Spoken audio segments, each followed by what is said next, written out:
बताते हैं कि नेपाल में कैसे बदली पूर्व प्रधानमंत्री केपी ओली की किस्मत। कैसे एक झटके में सब कुछ ताश के पत्तों की तरह बिखर गया। ओली का साम्राज्य कैसे एक हादसे ने नेपाल में ओली की सत्ता को उखाड़ कर फेंक दिया, इस रिपोर्ट के जरिए समझिए।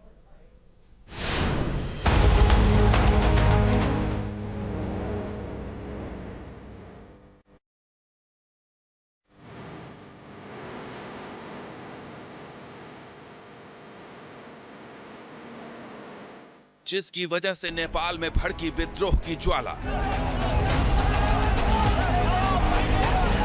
जिसकी वजह से 2 दिनों तक चलता रहा नेपाल। राष्ट्रपति भवन से लेकर प्रधानमंत्री कार्यालय तक राख के ढेर में तब्दील हो गया, जिसकी वजह से मंत्रियों और पूर्व मंत्रियों के घर जलाए गए, उन्हें दौड़ा दौड़ा कर पीटा गया।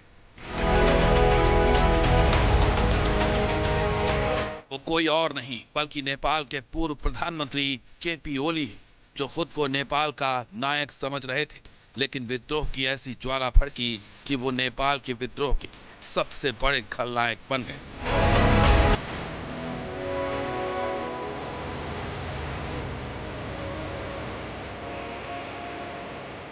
क्या ओली के घमंड ने विद्रोह की आग भड़काई?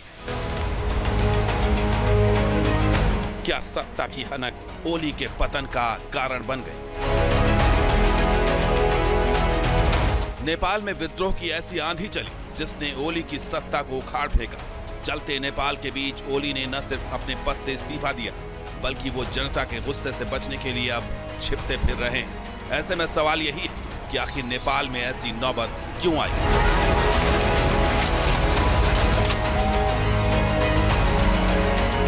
एक एक्सीडेंट ने लिखी तख्ता पलट की स्क्रिप्ट। भ्रष्टाचार को लेकर ओली सरकार पहले से ही नेपाल की जनता के निशाने पर थी। ऐसे में एक एक्सीडेंट ने आग में घी का काम किया।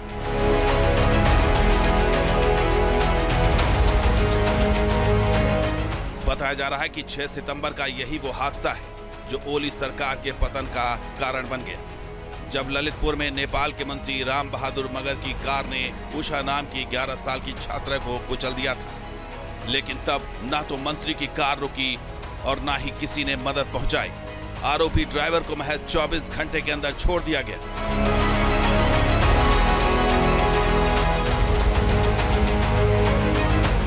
इतना ही नहीं, तत्कालीन प्रधानमंत्री केपी शर्मा ओली ने इस घटना को एक सामान्य दुर्घटना बताकर मामले को रफा दफा करने की कोशिश की थी। बताया जा रहा है कि ओली सरकार की इसी संवेदनहीनता ने नेपाल के लोगों का बचा कुचा विश्वास भी तोड़ दिया। हादसे से कहीं ज्यादा प्रधानमंत्री ओली के रवैये ने झकझोर कर रख दिया था, जिसके बाद युवाओं के अंदर असंतोष की ऐसी आग भड़की जिसने ओली की सरकार को उखाड़ फेंका। इतना ही नहीं, नेपाल की जनता गरीबी की मार से त्रस्त होती रही, तो वहीं सरकार में भ्रष्टाचार का बोलबाला चलता रहा। इतना ही नहीं, जिस देश में राजनीतिक अस्थिरता थी, वहां जोड़ तोड़ में माहिर ओली 2 बार प्रधानमंत्री की कुर्सी पर कब्जा जमाने में कामयाब।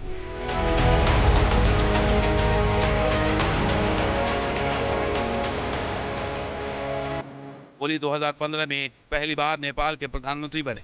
हालांकि गठबंधन टूटने की वजह से उन्हें 2016 में इस्तीफा देना पड़ा। 2018 में ओली दोबारा प्रधानमंत्री बने। इतना ही नहीं, विदेशी मोर्चे पर ओली असफल साबित हुए। बताया जाता है कि भारत से दूरी और चीन से प्रेम उनकी सत्ता के अंत का एक और कारण बन गया।